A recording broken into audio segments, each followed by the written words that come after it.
Hello, everybody, and welcome back to Only Stupid Answers. This is the show where we answer your questions about movies, TV shows, comic books, the Jurassic Worlds. Oh, Jurassic World. I am your host, DJ Woldridge. With me, as always, is Roxy Stryer. Hi, Roxy. Hi, DJ. Oh, Roxy, how you doing? I kind of feel like for the first time in a long time, and I'm not saying I'm doing well by any means, but for the first time in a long time, I feel as if I might be doing better than you this morning. It's all relative. Who's to say? It's all relative. That's not a brag. That's just an observation, you know? Yeah. But you know what? I'm happy for you. Oh no, I'm doing pretty poorly. DJ. Oh, okay. Got it. Well, Listen, thank you everybody for joining us. There's people watching live. If you want to watch live, you can do that at patreon.com/onlystupidanswers. I also want to mention at the top before I forget, I undoubtedly will because we've got a lot to talk about today. Tomorrow, if you're listening to this podcast the day it airs, which is Monday, tomorrow, Tuesday, June 14th, my new comic, HELLBENT II, drops on Kickstarter, hellbentcomicbook.com. You're going to want to be there. So it's dropping tomorrow as of this Monday. Please go over to hellbentcomicbook.com, sign up for the pre-launch page because you're going to want to be there day one. We've got early bird tiers that are discounted. We've got exclusive launch rewards. You're going to want to sign up and be notified. It's like, imagine it, you want a PS5. You got to sign up for that Sony registry so they send you the email that says, hey, it's available now. Act fast. That's the exact same situation. Don't question it. I read it. You did. I read it. You did. And it's freaking great. How cool is that? This is the first time that you ever gave me the sneak preview. Yeah. Yes. This is why people send things to critics so that they can do you don't have to tell people how good what you made is. I could tell people how good what you made is. That's better, DJ. And it's also good to because Roxy, you are also a creative. You write and you create things. And you probably hit the same wall I do where at a certain point you're like, am I even able to gauge whether this is good anymore? Like I've spent months working on it. It's like, I don't even know at this point. I have, legitimately zero idea. Sometimes I'll listen back through a podcast of mine or watch an episode and I'm like, am I speaking right? Did those words go together? It is weird to be in a job, have a profession where you're both like, subject and object where you can now you're listening to yourself as if you're a different person. And I'm well beyond the point, a lot of people have hangups about hearing their own voice. I'm so far beyond that, but there are like you're talking about where it's like, are those what was going on in my brain at that moment? In the moment, I think I strung together a sentence and then listening back, I'm like, oops. I do not think that sentence means what you think it means. Yes. Do you also have the moment? I'll have a couple times, especially more recently, where I'll fix on a thing that I say, and I'm like, wait, did I say something bad? Did I inadvertently say something bad? For sure. I had a moment like that this morning, actually, when we talk about the Ezra Miller story. Yes. I will share that moment that I had. But yeah, I think when you're me and you, DJ, and you do a lot of overthinking and you also want to do right by everybody, there's a lot of times where I'm like, did I verbalize that in the way that matched my heart? Yes. Yep. Especially when it's like, this isn't a scripted show. We're just getting on. I'm like, hey, let's say shit. And then you'll just... For me, I'll just fumble through shit, and I'm like, "Oh fuck! Yeah. I hope I didn't fuck up." It's the equivalent of when you're at a bar or at dinner with your friends, and you say something, and you're like, "That was a little stupid. Why did I just say that?" And then you move on. But in this situation, it lives forever, and you get scrutinized by it. And then years later, people will still tweet at you, reminding you that you said the Snyder Cut did not exist 7 years ago. Yes. So things like that just happen all the time. I have the added fear that I grew up in a very conservative community, and I have grown a lot since that time. But since I have been online doing stuff, I've still been growing, which I guess is true of everybody. Yeah. So there's times where I'm like, I hope I didn't share an opinion that I don't have anymore. I hope I didn't express a thought. For sure. Or even using outdated words, how we now like indigenous people is the proper term, but when I was growing up, I think that now Native Americans isn't even like the proper term. Yeah. So even little shifts like that where it's like, wow, I was using the words that I thought were the right words, but they are not. Well, and I was listening to something the other day, and they said this word, and they're like, well, I don't even think this person like they were reviewing a comic, and they said a word, and they're like, I don't even think this person knows that that's a slur, and I was like, wait, that's a slur? Is that a slur now? Wait a second. Many times that's happened to me where you grow up saying something and you didn't even know where it came from. Because when I was on the playground in 3rd grade, we just said that word. I didn't know. Listen, we're learning and we're growing together, everybody. We ain't on the playground no more. We ain't DJ. on the playground no more, and we're learning and we're growing and we're doing it together. And God damn it, I hope it all works out. But if you want to learn, if you want to hear all the stuff Roxy and I say before I cut it out, you can go do that at patreon.com/onlystupidanswers, because not only we talk about watching it live, you also get to see it without ads. You also get to see it early. Hear the podcast early. We also have the show What We're Into, and I have a show with Sal called Spider-Versity. We're in the middle. We're not even in the middle. We're just dipping our toe in Spider-Man the animated series. Also, please give us a 5-star review on iTunes. And also, if you listen on Spotify, you can answer a question we ask every week. Last week's question was, how do you think the Arrowverse should end? Ray Alvarez said, super season would be the way to go, like you said. Maybe an episode per CW show. And then a 2-part finale with everyone fighting Darkseid. I haven't watched anything since Crisis, but I'd watch that. Yeshu Wazalewski, in Fire. No, that's too cruel. Have the Flash run real fast and reset the timeline to the way it was at the beginning and imply it's an infinite loop. When we were doing Spider-Versity, Sal and I, we mentioned Mighty Max. Roxy, did you ever watch the Mighty Max cartoon? I don't think so. It was a more obscure one, and that's how it ends. The last episode of that animated series ends with the implication that it's looped back around, and the series, we're now starting at the beginning again. And so the show is just a closed loop. Mighty Max. What's the animal? It's it's based off a toy line, those little like compacts that you open up and it's a little play set. Polly Pocket had the same gimmick. I love Polly Pocket. Yeah, this was like, because especially when we were growing up, the toy store was very gendered. So you had Polly Pocket for the girls and Mighty Max for the boys was the way they were marketed. Obviously, that's not the way you had to play with them. Wait, I'm looking on. I don't recognize this at all. This is a Mighty Max? Yes. What are those? What are these faces? So those open up. Those are like the little compacts like that open up. And the play sets room. inside. Yeah. Oh, these are like, yo, you think you're a bro? Yeah. You an early stage bro? Yeah. Get this, bro. Yes. 100%. 100%. Wow, damn, your stuff was gnarly. Polly Pocket was mad cute, yo. I think everybody would like Polly Pocket better. Polly Pocket had some like really cute, she had some great energy. Like we had some shells. Yeah. Polly Pocket. Wow, she slapped, and like we're undersea, everything's groovy. You guys had some gnarly stuff. We had monsters and we had aliens. I was a big Mighty Max fan. But yeah, that show kind of melted little DJ's brain. And then Anthony Spiezia, hope I pronounced that right. Sorry if I didn't. One last 6 to 10 episode crossover season with the main characters of each show participating in the Arrow version of the Justice League. Excuse me. So those are your thoughts on Spotify. There will be another question this week. Stay tuned. What's it gonna be? Don't know. I don't normally figure it out until after the episode is done. It should be, what do you prefer when we start the show with, oh my goodness, or oh my fucking God? Oh my fucking God. We'll see, and then I'll just have to do that forever and ever. Who's to say? So Roxy, let's get into news, because we got a big news day. I forgot to text you. I have news I need to add. Wait, what is it?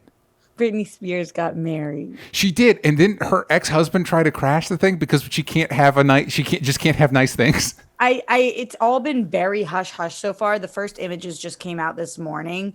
I know somebody who went to the wedding, and even I saw when she posted, she didn't post where she was going or where she was at. So there must have been some like conversation around it. And so I heard what you heard, but I don't have confirmation on that yet. Okay. I am curious how the night played out, but the images that were released officially today looked really beautiful. She seemed really happy. Again, that's based off an image, which I hear it speaks 1,000 words. We've been told.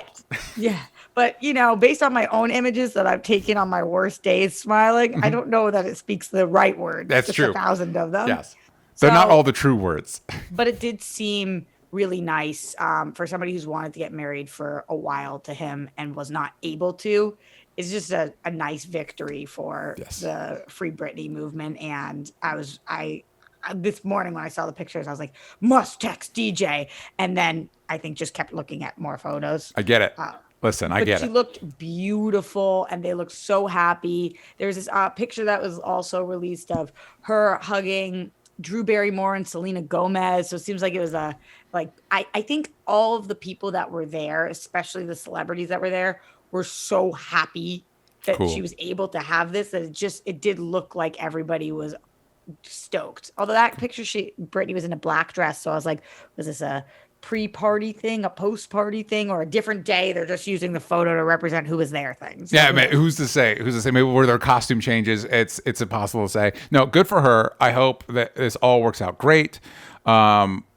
Nerve-wracking for sure. Who knows if it will? And we didn't talk about this, but after she announced her pregnancy, that I said I was nervous about because she announced so early.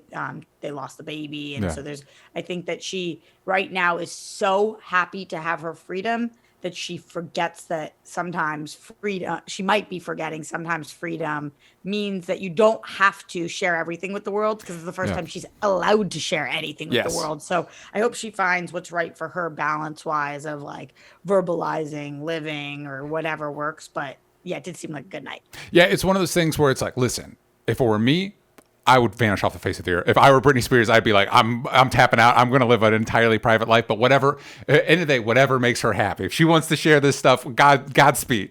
And DJ, I've said the same thing, but it's really not if I were Britney Spears. It's if I was Roxy Stryer and that happened, that's what I would do.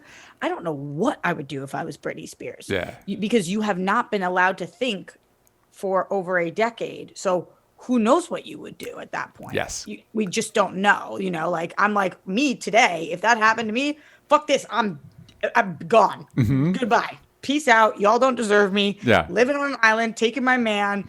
I'm now one with the earth. Everybody else go piss off. Yes. But I don't know if I'd actually do that if for years decisions have been made and now all of a sudden I get to make the decision and it's like, maybe I tried to society. I don't know. Mm-hmm. That is a fantastic point. I also just, when you're talking about that, I just got this image of like Britney Spears, like, you all don't deserve me. And like a beam of light comes from space and she goes up and like, what is it? That needs to be her next music video. Like she starts and she's like, I almost like an NSYNC, Backstreet Boy, bye. Yeah.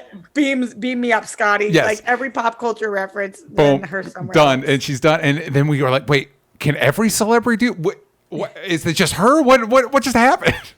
Yeah, totally. She should be allowed, if Mars becomes a place that you can habitat or whatever. Habitable. Yeah. Habitable. Yeah. See, this is what I'm talking about with the words. I'm like, I know what I'm trying to say. You can live on, but use fancy words, Roxy, and then I can't think of it. But if Mars becomes a place that you can live on, she should get the first invitation. Because if she wants to just go live there, she should be allowed to. Yeah. And then she should be allowed to say, and nobody else. Mars is mine now. Do you remember the music video where I wore the red latex outfit? That's my suit I wear to Mars. That was what happened. Yep. That was my 5s. You can't take this from me. Listen, I was going to talk about something else first, but I feel like this is a solid segue into, I don't know why I feel this way, but I've already started my sentence. So here we go. Yep. Let's go. Ezra Miller. I had a feeling you were going there. And I think the reason why is because these are two of the most talked about celebrities of 2022. Mm-hmm. One for better reason than other. I am very happy to take it from here, DJ, if you would like me to. Go for it, please. So Ezra Miller in the news yet again for the third major time this year after the previous 2 arrests. Now Ezra is in the news because the parents of an 18-year-old girl have said that Ezra Miller was grooming their daughter since she was 12. Now, I know the term grooming gets slightly complicated for people, especially as it is overused at this point. Yeah. But what they are alleging is that they met when she was 12, and Ezra flew the girl to the set of Fantastic Beasts in London, and then they struck up some kind of a friendship, and there was drugs and alcohol involved, including their allegedly LSD, marijuana, and that this girl who lived on a reservation now is traveling around and living with Ezra, and that the parents, when they went to go see their daughter, she had bruises all over her body, and that they deemed that to be from Ezra. And that's not a stretch. They are trying to, they as in her parents are trying to, I don't know the legal term for it, but put a protection over their daughter, who is of legal age, to now prevent Ezra and the daughter from seeing each other. So I have a few conflicting feelings on this. Oh, and the daughter put out a statement, sorry, and the daughter's statement said that is not what's happening, that Ezra's been nothing but amazing, and that her father is transphobic, and that's where these statements are coming from. Essentially, that is the very abridged story of both sides. Yeah, and that's, I'm glad you brought up that last bit, because that's where things become a little bit complicated for me, because on the one hand, at this point, I don't have trouble believing that Ezra Miller would do something like this. Right. Yes. Of course not, because the erratic behavior of somebody who is throwing chairs in somebody's home, is going into somebody's bedroom and saying that they're going to kill them, is, choke slamming people in public, like all of those things. If you then hear about that person groomed somebody, you wouldn't be like, where'd that come from? Yeah, exactly. And then the bruises thing, the part that's complicated for me, and it's just because we don't necessarily know. Right now, we're in that, like, to use the colloquial term, he said, she said situation. Is one, this person is 18, like you pointed out. They are technically an adult. Also, there is the story. I had some trouble with the stories because a lot of them refer to the daughter as she. However, it sounds like they are identifying as non-binary, and part of the parents' it seems like the way it's being phrased as part of the parents' argument that something is wrong is that they are now identifying as they, which does come across. That is another thing I don't necessarily have trouble believing, is parents having a problem with their child identifying as trans non-binary, and so it's like, well, this. I don't know. Maybe this is one of those situations where everybody's wrong. Yeah, I think that one of the articles that I read or one of the videos I watched said that she identifies as she, but Ezra identifies her as they, and gave her a new name. Yeah, something like Gibson, right? Gibson, yes, yeah, Gibson. But I don't know what Gibson slash what is it, Azika maybe or something? Hold on, whatever the preferred. I don't know what the preferred pronouns from this person are. Yes, I don't actually even know what the preferred name is. I'm pronouncing it just as it's is written, so forgive me if I'm pronouncing this incorrect. Takota Iron Eyes. Takota. Yeah. And yeah, I think some videos I was watching said Takata. Oh, okay, yeah. So I do not know. I've not heard it pronounced. So I'm just reading. Yeah, but also the people in these videos don't know either. Yeah. There's not been. So I really genuinely don't know. Yeah, maybe I don't mean to be misgendering somebody. I don't know what even the preferred name is, because Gibson, Takata, or absolutely. And that's part of the confusion, is that we don't. You know what I mean? Like who's somebody tell me the right thing to say. I don't know. Like, are the parents misgendering her? Is Ezra misgendering her or them and or them? But again, even if the parents are being transphobic, which could very well be, doesn't necessarily mean any of these other problematic things are not true. And again, I don't have trouble believing them. Because the parents did claim, I forgot to say this also, the parents claim that their daughter has no phone and that that Ezra is writing this post, has created an account and is writing this post. I have no idea if that claim is accurate, but that is the claim. It's so the part of this, and this is genuinely like I think my feeling, if I get down to like the true core of the feeling when I think about this is crazy to me, is that it's scary. This type of thing is scary to me. If I think about it from the context of a parent, if I think about it as a context for even if Dakota or Gibson at the moment is feeling comfortable with the situation, that's still scary to me. Like it's for me, it's a scary thought. An aspect of it that provides a little bit of humor to me is like literally a week ago, Warner Brothers was like, nope, we did test screenings for The Flash. Ezra was super well received. The screening was well received. We are good to go. And then this happens. It's like, fucking, you just need to deal with it. You guys got to deal with it. Yeah, absolutely. I mean, who says, usually these stories, especially because we're an entertainment show. Yeah. I initially am like, what is Warner Brothers going to do here? Mm-hmm. But in this one, I'm like, what is society going to do here? Not enough. My bet is not enough. I mean, just in terms of like, this is a problem we're hearing more and more about with Ezra Miller, with Ansel Elgort, with a lot of celebrities and this grooming process. Yeah. Well, and what are our thoughts on that? And if you don't step in prior to somebody being 18, are you unable to step in then? Like what is how do we deal with grooming and adulthood? Well, and it's so frustrating too. Using the term grooming, which does apply here, that's kind of like the buzzword used by conservatives to attack all queer and trans people. That literally, if you're queer or trans at all, you are in some way grooming somebody, and so it's extra problematic with Ezra because they are non-binary, and it's like fuck, man, like fuck.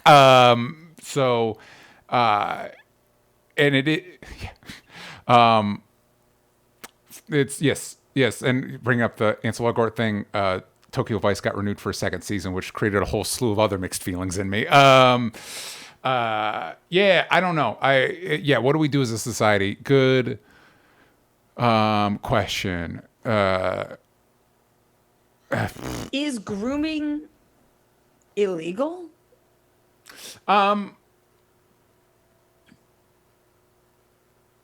That's a good point. It might just be frowned upon because you're not, oh fuck, we're getting in the weeds. I don't even know if I want to get into this, but like my understanding of grooming is that you're basically waiting until they're 18. Yeah, laying the groundwork, which is icky, but also disgusting. I'm not saying it's not wrong. Yeah. But is it? What are our is that illegal? But I think at this point, beyond any of that, absconding with someone's child. And not letting them have access to a phone or whatever is or should be illegal. Should be, definitely. But what society's rules around some of these things? Like, is it similar to infidelity where we don't believe you should do it, but people do it, and then there are no consequences? Well, let's be fair, Roxy. It doesn't matter what it is. For somebody that's famous, there are already no consequences. Well, seemingly with Ezra, that is very much the case. Yes. I mean, there have been zero consequences so far, except for, I believe, $500 paid in legal or to get out of prison. Where are they going to get the money? Where are they possibly going to get that money? Yeah. And then I was listening to a lot of different videos on this from TMZ and all around the internet. And the initial instinct of a lot of people is to jump on the parents. Who are these parents? Why would they let their daughter travel to London with somebody when they were 12, when she was 12 or they were 12? Mm-hmm. A lot of questions about that. And I don't, I feel as if we're missing pieces of a story that we just don't know about. Like, how long have these parents been trying to stop this? Yeah. What are, we don't know.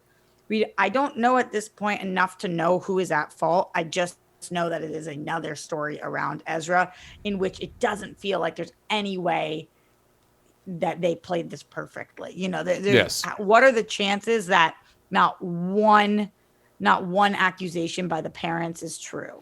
Yeah, and that's the thing. I think you're 100% right. I think, and again, reiterating the point you just made, because I think it's super appropriate. We don't know the whole story at this point. But even if the parents are problematic, which there's probably a decent chance of that, it doesn't, like, again, when they say, like, we saw our daughter with bruises, it's like, well, that detracts. Yeah, right. When I guess the parents flew to Ezra's home in Vermont to pick up their daughter. And when they got there, this is what TMZ reported, that there were bruises on her body, that she no longer had a license, car keys, or a bank card. Yeah. And that she had no phone was also previously reported. So it's like, that's a lot of, if you're making all of that up, that's a pretty specific thing to make up that you would think we would be able to check on. And listen, was it smart for them to, we again, we don't know the whole story. Was it smart for them to do that? No, but parents have been making that dumb. Parents have been letting their kids have sleepovers at Wonderland, Michael Jackson. Yeah, you know what I mean? Like, is that wrong? Is that a bad decision? I would say so, but also that ends up being a way that we kind of let the person off the hook. Like, well, it's not Ezra's fault. It's the parents' fault. It's like, well, no, it's still, if this is happening, it's still Ezra's fault. Like, I think the parents may have made could have intervened differently, maybe, depending on the information we have now, but that doesn't absolve the perpetrator of doing the things. Totally. And if Ezra does have Takata's phone, yeah, then we have not heard anything from her. Hey, it's scary. Message to the viewers at home: just assume, if you have kids and celebrities, and just assume the celebrity's up to no good. Just assume, just in general, if you're being invited to hang out with a celebrity one-on-one, just assume that person, whatever that person in power is, that they're just up to no good. Yeah, I think that as parents, which I am not, but. No. You don't leave your kids alone with people that you don't know. Yeah. Well, and I just think, because again, I'm watching, like, we just finished watching Impeachment, was the whole Bill Clinton thing and other stuff, and it's just like, yeah, powerful person, even if you're not a parent, even if it's just you, powerful person, like, hey, you want to come up to my room alone? Maybe don't. Or just maybe don't. You live your life, but just again, just to take into account the amount of power that person has.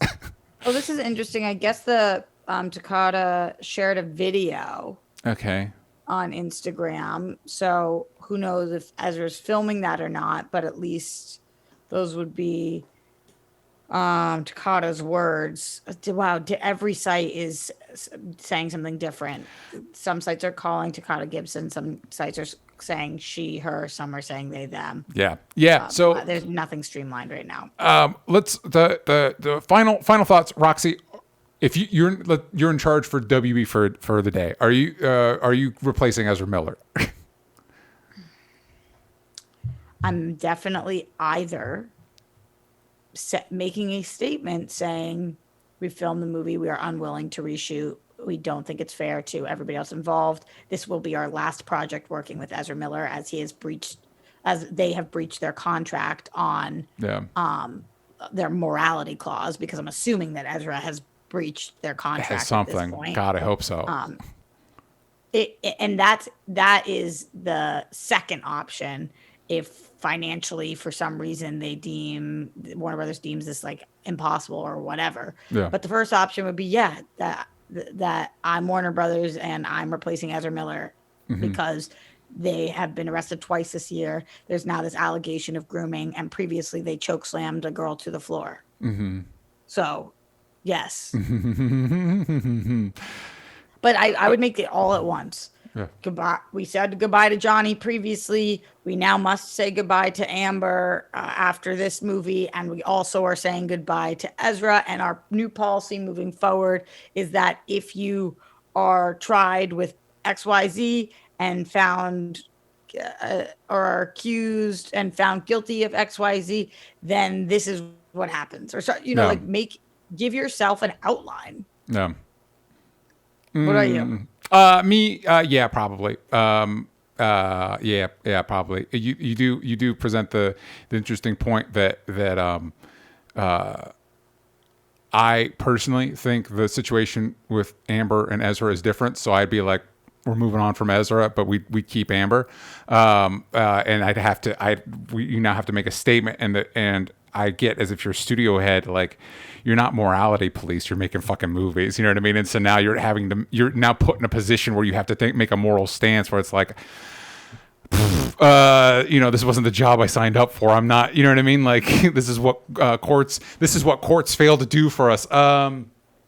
Anyway. Yeah, absolutely. That's super valid, DJ. And I think that the reason that I said that about Amber is that because she admitted to hitting Johnny, if your clause is that we don't allow violence, but then I guess you also break ties with Will Smith. Like, if you don't allow... and then you break ties. Yeah. And then the thing is, so then the question is, okay, is it on set behavior? Because that it was something we have a lot of history with Johnny Depp. Right. But then again, do we have that with Ezra Miller? Maybe none of these shenanigans have made it to on set. So therefore now we keep, and it's like, but that's the weird part too, DJ. We were hearing about a lot of on-set behavior with Ezra as well. Yeah. It's kind of wild how big Hollywood is, but how well kept a lot of secrets are. Mm-hmm. Like, but prior to the choke situation, I had not heard one thing about Ezra on set. Yeah. Post that situation, I've heard many things about Ezra on set. Yeah. Fucking wild. Anyway, this has been fun. Yeah, and then while we're doing that, I'm also like, Tokyo Vice is back for a second season, but we're recasting Ansel Elgort. You do remind me of a good point, DJ, which is that I am asking something of somebody whose job it is not. Like studio execs are not morality police, and I am asking them to be. Yeah, but you're also right. You are also right in that like we keep rewarding these people. I don't know. I think for me, and this I think in and of itself is problematic. And let's be honest, again, we're as you pointed out with the Britney Spears thing, we're not answering this as if we're the execs of Warner Brothers. We're answering it as if it were us, and now suddenly we're in charge of that. But I would say like I think possibly the easiest thing is on-set behavior. Like, listen, whatever they do off of our, if they're not harming our employees or their coworkers, you know what I mean? We're not gonna. You mean on-set behavior, but in regards to everybody on set, even when you're off-set. So like a Harvey Weinstein would still be. Exactly, and then I would say, well, that is criminal behavior. But what Ezra's doing is criminal behavior. Like, okay, so now we need to set limits on. What that criminal behavior is. Listen, let's just dismantle celebrity culture, okay? Let's just. The bigger problem is how much we as society idolize these celebrities and then see what they can do, and then people are concerned that if you're playing video games with guns, that you're going to grow up to be somebody who uses guns. No. Think what you want about that, but if you see that somebody can throw chairs at people, choke slam people to the ground, groom people, if you see somebody can do all that and be an A-list celebrity star, I do think that has an effect on what you think you can do in the world and still be wildly successful.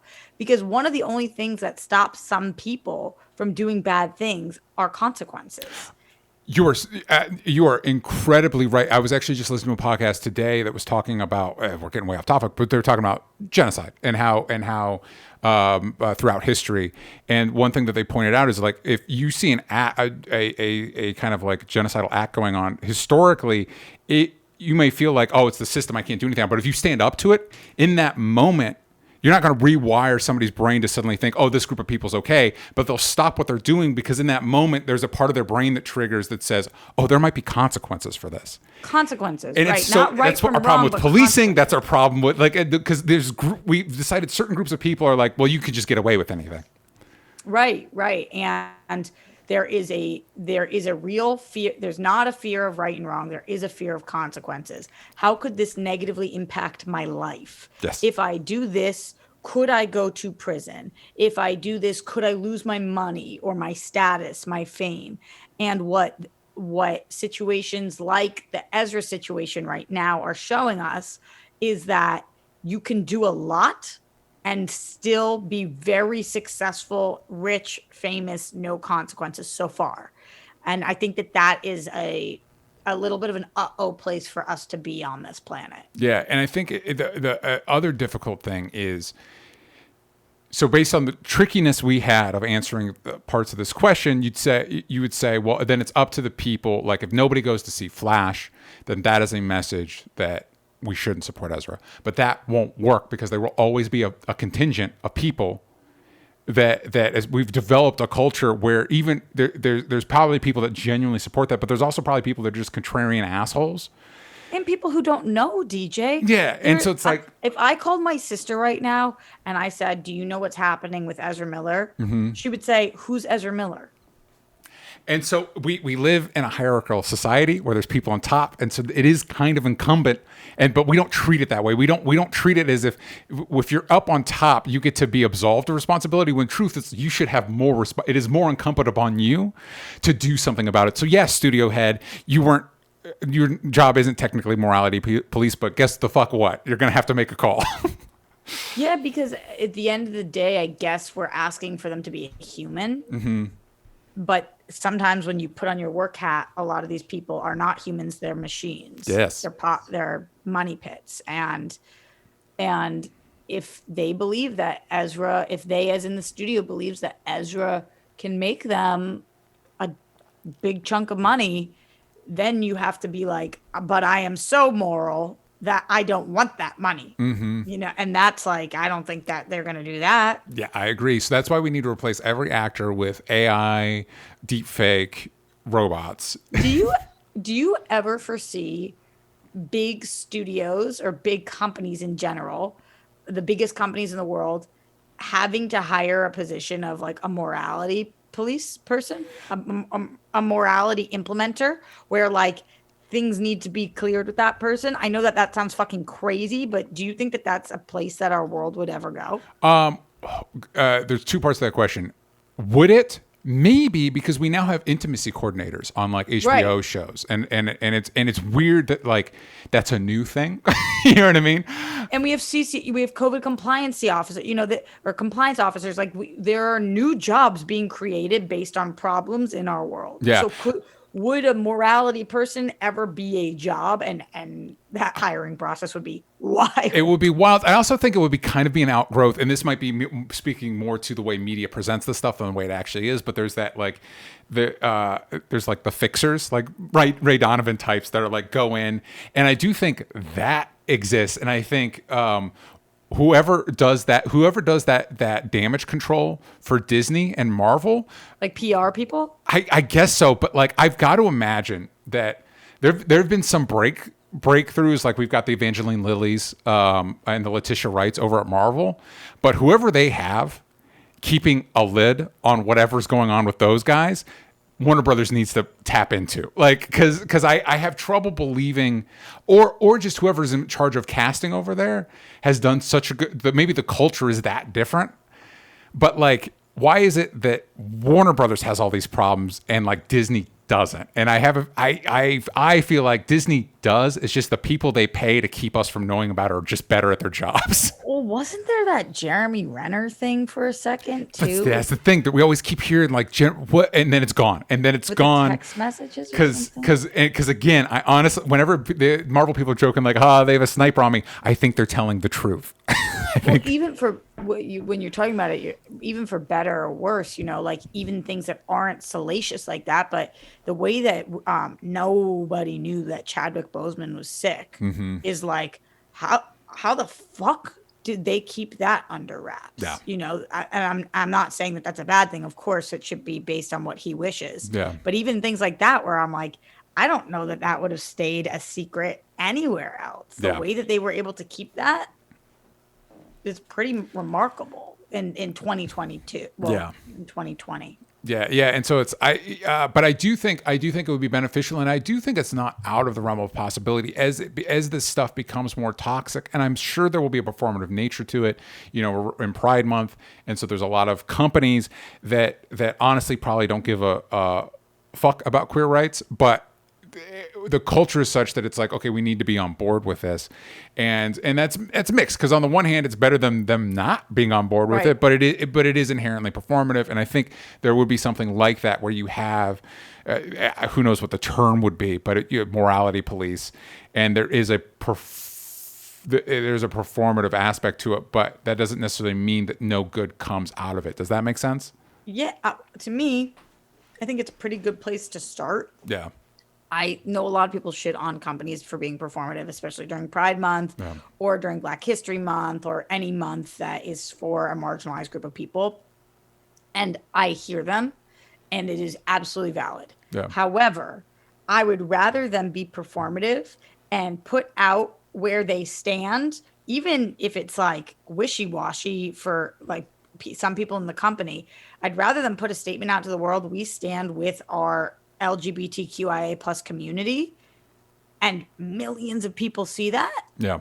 Because you don't know whose mind you could be affecting or changing. Like, performative is not the best way, but it's better than zero. Well, to me. 100%. And also then what do you get into? Then you get into accountability, because if they feel like they need to put out this message during Pride Month, then if their company has a policy, like if Netflix did like, oh, Pride Month, and it's like, wait, motherfuckers, Ricky Gervais and Dave Chappelle, you know what I mean? Now they're being held accountable because you can't, you know what I mean? So even absolutely, if you say something, then we're allowed to reference that. Yes. Oh, but you guys said in this statement, you said we stand with all trans people. Mm-hmm. So what does that look like to you now? Because you said it. Yeah. We didn't say it about you. You said it about yourself. Yep. What does that look like? Yep. And then I just think that it might not necessarily affect the current gen, but big corporations taking stands, performative or not, does affect future generations who grow up in a world where Netflix says we stand with this community. So that I think that does have a ripple effect. Well, and hopefully it at least normalizes it to the point where, like, because I would think, and maybe this is naive or ill-informed of me, but I think part of the goal would be is that we wouldn't need a Black History Month or a Pride Month, because that would just be our lot. Like, we wouldn't. I think that is pie in the sky future, but like that would be what you would be working towards, where you don't need. That's just, it's so integrated into our culture that every month, because Black History. It's history. You can't just cover it in a month. It should be just part of your history. You know what I mean? Part of your history program. Yeah, and that would be what you're working towards. And acts like that, even if performative, are normalizing of the positive thing. Okay, we are running long, and we're both just itching to talk about Jurassic World Dominion. So we're just going to get through these next two things. Wait. I think I missed like 2 ad breaks. Let's go on an ad break real quick. Okay, we are back, and this week we had the drop of the Black Adam trailer after like fucking what? Almost 20 years of waiting for 20 years. When I started DC Movie News in 2014 or 2015, he had already been announced. Wild. So that at least 10 years, like almost 10 years at least. I would say it's been 8 years. God damn it. So we have a question here about the trailer. I've heard that Black Adam's powers are very similar to Shazam's, except this is from Glenn Caesar, that Black Adam is a villain and anti-hero in the comics. Which DC or Marvel Comics character would you like to see Black Adam battle or team up with? I'd be down to see Black Adam versus Superman or Thor. So we're going across the map. I will say that Black Adam started as a Shazam villain, and he is a villain. In the trailer, he's like, my son sacrificed his life for me. In the comics, he kills his son so he can keep his power. Yeah, I think that I want to see him fight is Shazam. That's a really lackluster answer, but that's what I want to see. Yeah.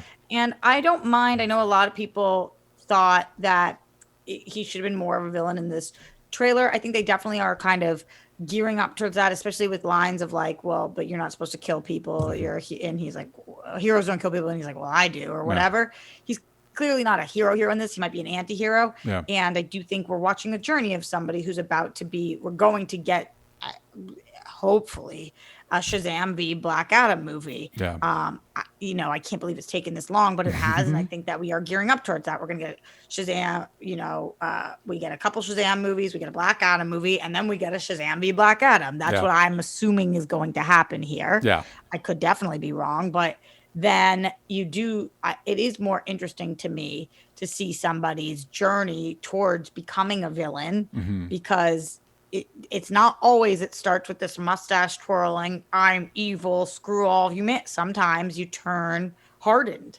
and I would be excited for that. Yeah, and actually that's a really good, because I thought the trailer looked really cool. I think Dwayne Johnson is like just a charisma personified, and it looked cool, but it also looked like this was the script that we had 8 years ago, and we haven't evolved with the medium. However, to your point, Roxy, what would be different is if instead of like him being an anti-hero and growing into more of a hero, if this is like a reverse of that, and at the end of the movie he's more villainous than when he started, actually would be a different than most superhero movies. And I hope that's what happens. If he becomes more of a hero, then I think we're not in the best position. Mm-hmm. I agree. Because then how are we? What's the plan here? Yeah, I will say to Glenn Caesar's question, I would like to see him fight. Obviously, I would like to see him fight Shazam, and I think it's smart that they went with the route that there's a whole Shazam family, because I think Dwayne Johnson will take one look. Shazamily. He would take one look at Zachary Levi and be like, well, I can't let him beat me. Like Dwayne Johnson wouldn't let that be an even fight. You know what I mean? Right. I would like to see him fight Henry Cavill Superman. Just why not? Of course I would. Why wouldn't I? Mm-hmm. Also, we got the news that there is a Thunderbolts movie in the work. It looks like Jake Schreier is a be director. He's done a ton of TV stuff. That was mostly what I saw when I looked up his IMDb. It looks like the rumor of characters that could appear in this Thunderbolts movie. For those that don't know, in the comics, it's basically a team of villains. We have Baron Zemo, Yelena, Ghost from Ant-Man 2, Taskmaster, The Abomination, U.S. Agent, and Winter Soldier. And so it looks like based off of that, it looks like, Roxy, help me out. I'm totally blanking.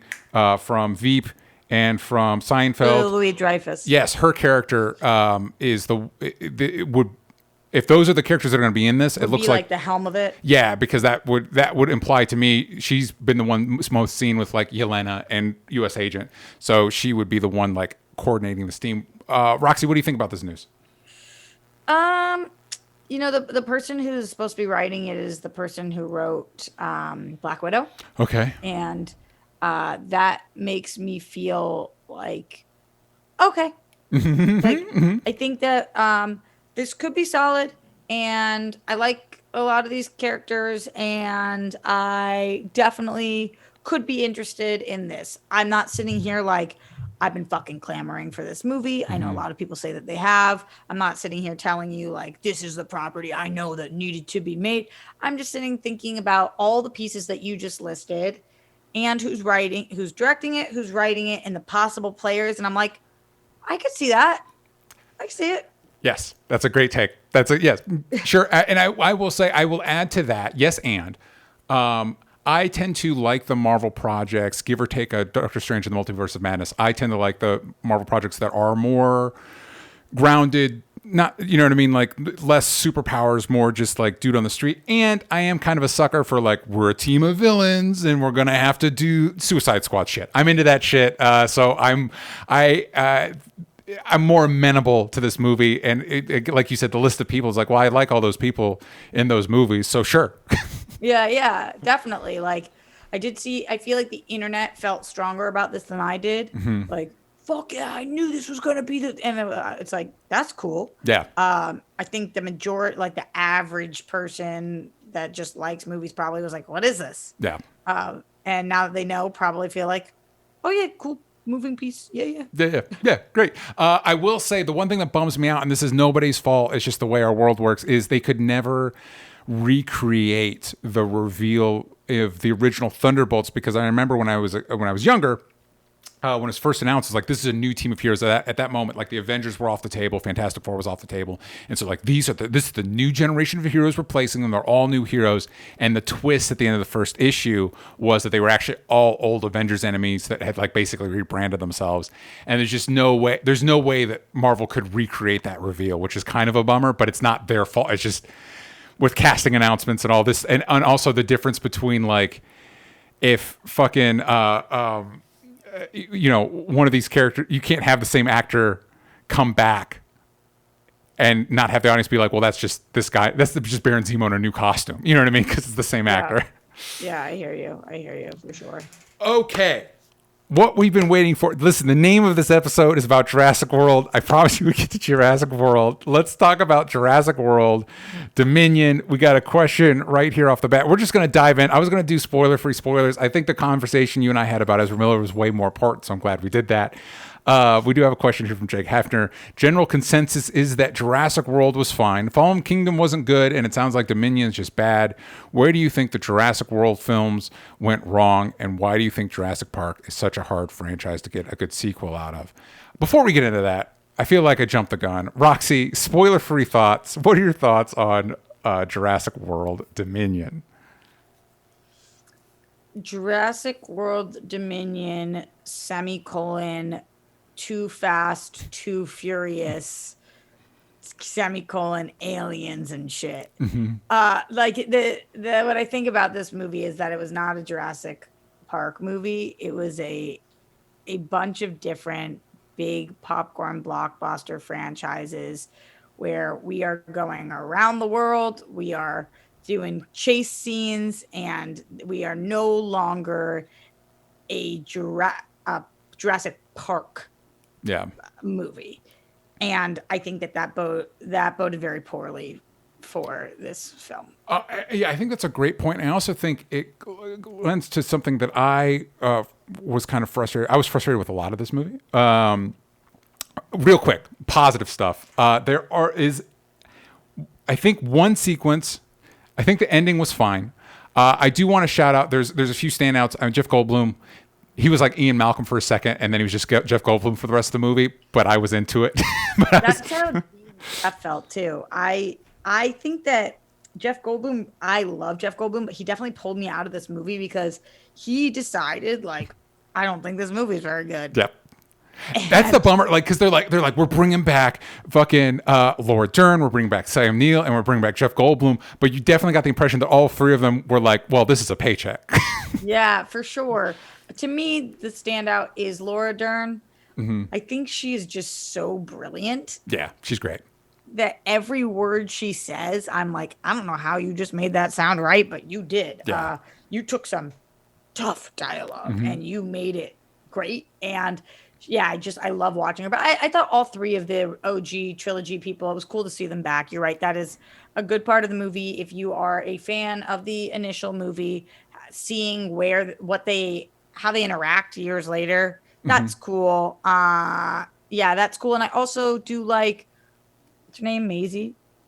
The little girl? Maisie Lockwood, played by Isabella Sermon. It is Maisie? Yeah. Oh my God, Rox. You nailed it. I like Maisie. Just thinking the character things that I like. Fine. I like Maisie, and there's a couple of other actors that I thought did a good job too. Like some of our villainous characters and stuff. Where I was like, there's some really good performers in this.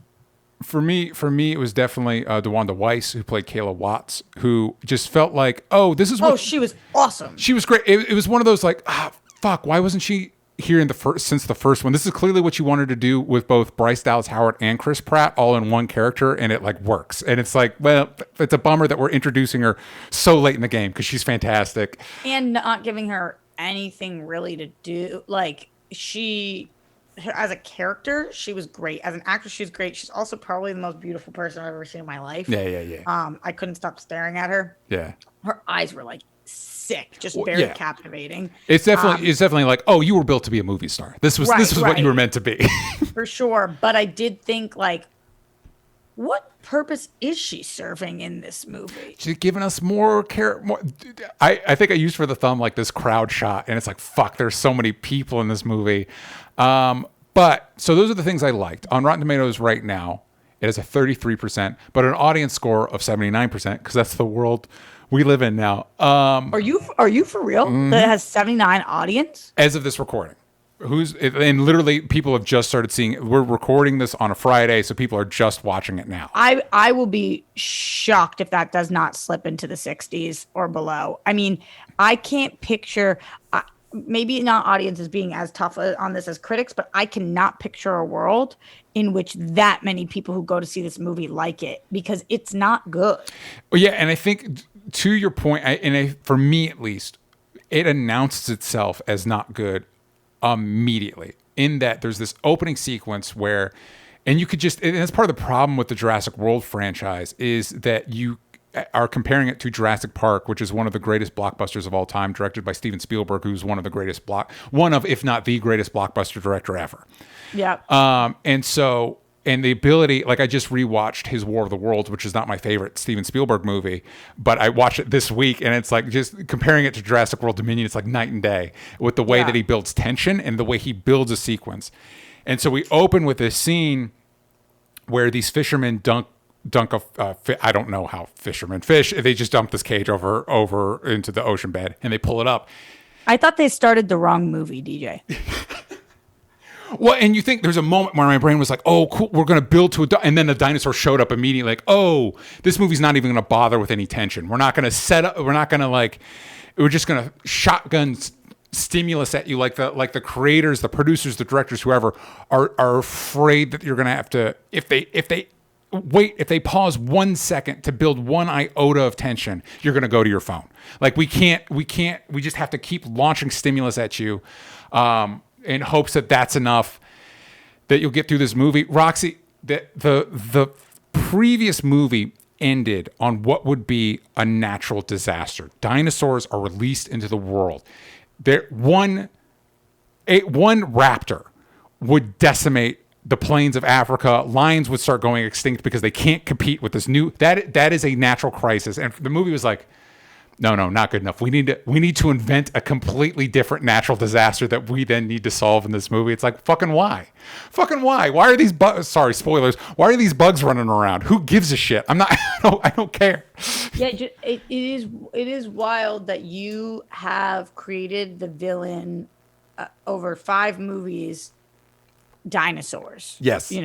And then you're like, but what if instead of dinosaurs, bugs? Yeah, and because I guess they thought, well, like, now the dinosaurs are the good guys, so we want people to be excited to hang out with dinosaurs. That can't be scary, and it's like, no, man, that's the point of these movies, is the dinosaurs are scary.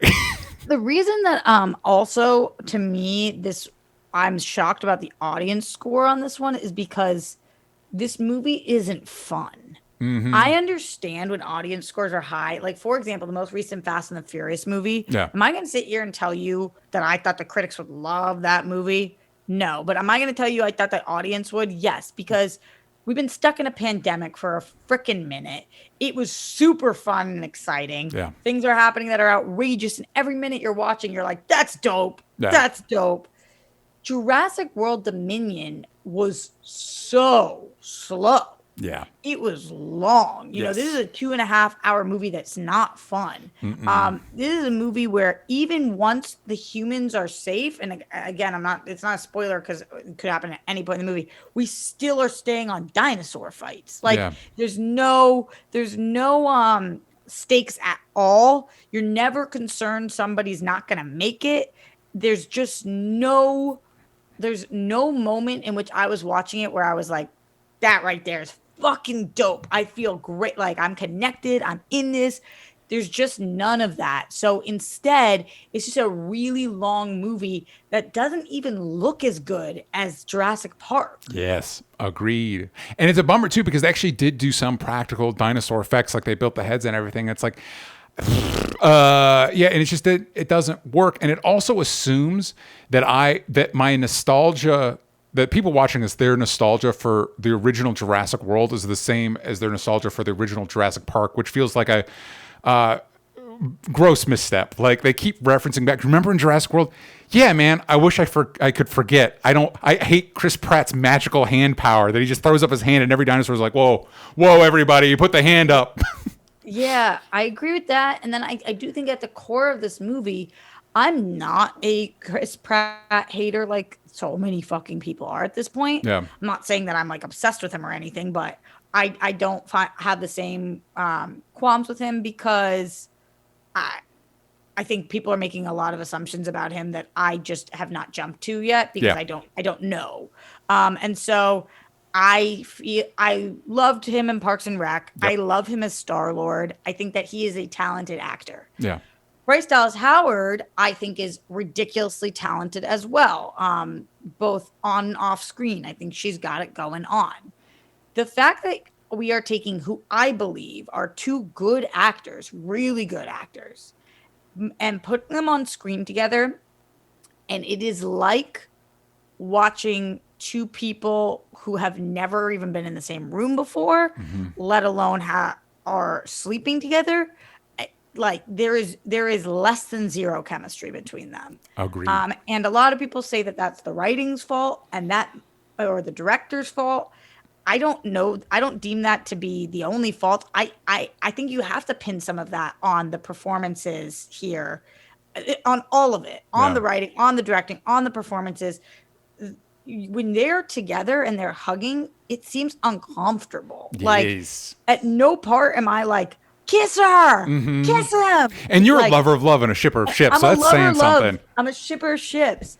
I feel like you could put like Elvis Presley and Oprah Winfrey in a room together, and I'd be like, y'all should fuck. Like, I don't know where those two names just came from. I'm just saying, like, people who've never met, like, I just would root for anybody in a room together that are not related. Yep. And with them, I'm like, I almost had to, when we started, I was like, did they break up? Is that part of the storyline? Because there's just zero chemistry. Yeah, I totally agree. And a critic I follow brought up the point that they suggested that maybe a lot of the backlash with Chris Pratt is that he's so miscast in this movie, in these movies in the Jurassic World franchise. And it's like, yeah, because you're right. He's great in Lego Movie. I think he's good at Star-Lord. I loved, like you said, I loved him in Parks and Rec.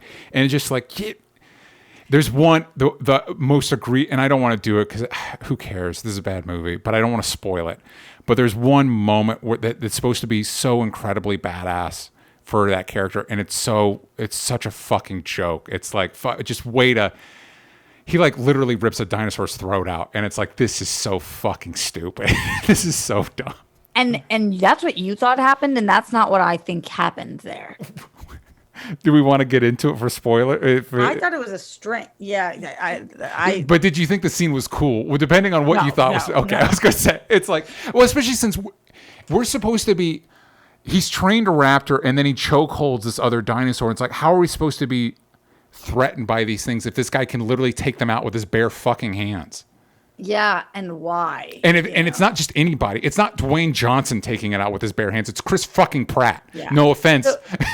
Here's the other thing I'm going to say about him, and I understand that this is not nice, and I'm not making like judgments on his attractiveness or not. This is just a comment, and typically it's made about women in this space, but with him in this, he's done something to his face that is keeping him from emoting. So he's making very strange facial expressions during the movie, where it's either like something with his forehead or his eyes, where he can't move a lot, the top half of his face. Yeah. And so I'm sitting there like, are you surprised right now? I can't tell what your emotions are. And for somebody who I've been watching for 10 years, thinking he's such a great actor, because he is. Yeah. I think he's really genuinely very talented. And I've seen him do all different kinds of things. in this movie in particular, because of whatever he did, I couldn't tell what the fuck he was thinking or feeling the whole time. It was like this deadpan, surprised look the whole time. Yeah. So I don't think that helped with any of his action or me believing that this, because the whole face is like this the whole time. Yeah. It's just, that was tough. Yeah. So to answer questions, Leonard Kim also asked, I'm fascinated by the concept of dinosaurs coexisting with humans, which is what we were promised at the end of the last movie, and just freely roaming around. How much does the movie delve into that? Not nearly as much as it should have. It bails on that concept, any compelling aspect of that concept, almost immediately. And then to go back to Jake Hefner's question, why do you think it's so hard for Jurassic? Why do you think Jurassic Park is such a hard franchise to get a good sequel out of? And I think go for it. I think that they just kept thinking, we got to go bigger. Mm-hmm. No, we got to go bigger. No, we got to go bigger. And I actually think the answer for this one was going smaller. They needed to go smaller. We need to be more contained. Yeah. I don't think we needed to go to like 40 countries. Yeah. In a Jurassic Park movie. Yeah. I also think it's the same issue with a lot of franchises. Like Terminator is another one that I think we've really struggled to get a sequel out of. And because I think studios think of like the toys they sell. And so like, what toys can, and it's like, well, that's not that. Yes, that's great. Listen, I'm a guy that collects collectibles. I get it. But that's not what people attach to. You know what I mean? That's not why, you know, I think back to Ghostbusters Afterlife as a movie that I, in my opinion, grossly misunderstood the appeal of the original. And there's like a whole like Lost Ark of the Covenant moment where she pulls out a ghost trap. And it's like, yeah, I don't give a shit about that. And I don't even really give a shit about bringing back, I push back against like bringing increasingly older actors and dressing them in their old costume because it just kind of makes me sad. like Sam Neill's an old man at this point. Like there's a bit where Jeff Goldblum's like wearing the same leather jacket, and it's like that's just sad. And they're dealing with the same problems they had 30 years ago. Like Sam Neill's character, Alan Grant, is still unable to commit to Dr. Sattler. It's like, well, that's just a fucking bummer. Mm-hmm. I think studios, because they view this as a product, they'd fundamentally misunderstand the connection people connect with them. They think if they just make more of the product, it will create the same feelings. Because going back to our studio conversation, I think at a certain point, if you get in that studio system, your brain stops working like the rest of people. And so you don't know how people work anymore. Yeah. And our three there are three relived from the original characters, are all on the same page. Mm-hmm. And so there's no conflict there. Like, I'm just trying to think of what my pitch would have been. If I was rebooting a Jurassic World, you know, if the Jurassic Park movies came out and then a decade, 2 decades later, I was repitching. When did they come out? In the 90s? Yeah, so it's almost 30 years. 3 decades later, I was pitching the first Jurassic World movie. You would think that there would be storylines you could have gone with, like something about Laura Dern's or Ellie's kids. Yeah. Or maybe there's been a rift between maybe Jeff Goldblum's character decided to open a park. Yeah, and you make a good point when you're talking about conflict, because there's this brief moment where we imply that Malcolm might be a fucking nihilist. He's like, no, we're going to keep killing ourselves. Nothing we do matters. And like, oh, this is compelling. And then they immediately like, no, actually, he's on the same page with them. It's like, oh, well, fuck it. Right. Like, you know, say that like he did decide to do that. And then things are going well for a movie almost, you know, and that like, because I know that they thought that this was going to be a trilogy or more. They were just doing a whole thing. So it's like, I just think there was enough characters and enough history there that we didn't need to outsource to Chris Pratt and Bryce Dallas Howard. Yeah. And if our people didn't want to come back, then there needed to be more of a connection there. And I understand there's the connection with Maisie. Yeah. But kind of. Yeah. You know, there was enough with the world we had set up in Jurassic Park. There was enough that like later on things could have naturally gone in a certain direction. And again, that's not like a full flesh pitch because I would have to legit sit there and think about it. Yeah. But I just think that they tried to do something bigger, because it literally went from Jurassic Park to Jurassic World. Yeah.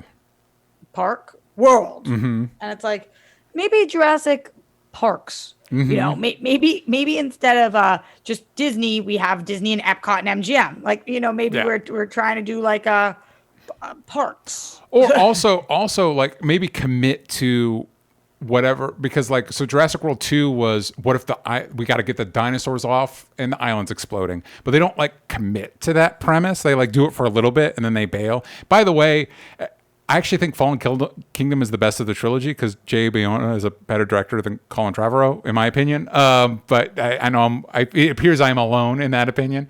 So you think the second one's the best? Of the three, I think it's the best directed, so it's the best for me. I think the first one's the best. Yeah. But a lot of people think the second one's a lot worse than the third one, and I don't feel that way. Yeah, that seems weird to me. That seems like a weird. But again, to that point, the third one again sets up the premise like, how do we handle dinosaurs in the world now? Which is a compelling premise that it doesn't do anything. Commit to that and don't invent a whole other park that we have to go to now. Like a whole other and then we have like 12 characters running around. It's like, no, man, the original had 3 or 4. 5 if you count the kids' characters, and they just had to get out of the park. It's so easy and streamlined, and it just gives you so many opportunities for great sequences. And what was great about that too is that it's not their kids, and they still are taking care of kids. Yes. And so it's the morality question of like, what would you do? They're children, but they're not yours. You know, and like that dynamic is interesting. But then we just tried to literally repeat that here, as opposed to find like a new dynamic that could be interesting. Yeah, and Alan Grant, the whole arc of the first movie is Alan Grant. He doesn't want kids, and he learns to love these kids. And then every subsequent sequel, we're like, well, never mind. And it's like, God, that's the problem with franchises. Like, just let the people grow and change for fuck's sake. There was one part. By the way, I actually like all the directors that have worked on these movies. I don't like these movies though. Yeah. But there was one storyline in this movie that I cannot give away without it being a spoiler. But there's one storyline in this movie that is so egregious that when it was presented, I go, well, like that in the theater, because it is asking us to care about the dinosaurs in a way that we care more about them than humans. And it's asking us to say, we believe these dinosaurs have brains the same way as humans. And if you promise a dinosaur something, then you must. God and damn I was it. Like, and I was just like, I do not agree with this. They are already gone, and it wasn't even our fault they were gone. They were gone. The universe decided, nuh-uh.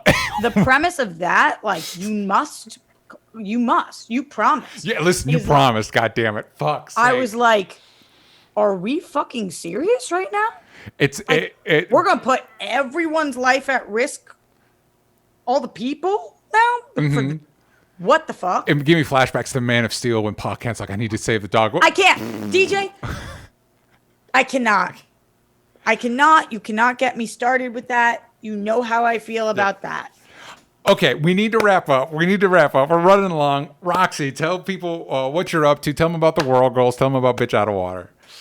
So I tweet and Instagram about all this stuff at Roxy Stryer, and I have podcast Bitch Out of Water with the World Girls. But I'm really excited because the movie that I filmed this past summer, Always Lola, was just accepted into its first film festival. Yay! So it's going to be premiering on June 22nd. And that is really fucking cool. Marina Del Rey Film Festival, and I will keep everybody posted. A lot of people have been asking me how they can watch it, and I don't have an answer for that yet. But what I do know is that I'm going to be able to watch it. Yes, and if you're in Marina Del Rey, there's a film festival you're going to be able to go to check it out. Yep. Exactly. So really stoked about that, and yeah, it's cool. It's cool. You know, DJ, like when you've worked on something for a long time and somebody's actually going to be able to see it and you're like, wow, that's fucking new. rad. So cool. Follow Roxy for updates on that. There might be tickets you can buy. Stay tuned. Yeah. Follow that. Go to hellbentcomicbook.com. Please back Hellbent 2 on Kickstarter. please, if you're watching this live, if you're on patreon.com/onlystupid-answers, there are also exclusive rewards just for patrons. So check out for updates on that. And also just maybe use the same email you use for Patreon for the Kickstarter, so that way I know who's who. But we'll figure that out. We figured it out last time. We'll figure it out this time. I just want to give something a little extra. If you're a patron over here and you're also going to Kickstarter, I appreciate you. You can follow me at DJ Talks Trash. You can follow the show everywhere that matters at Only Stupid Answers, but on Twitter, you got the vowels from stupid. And we will see you next time, hopefully with a movie that we enjoyed more. Bye, everybody.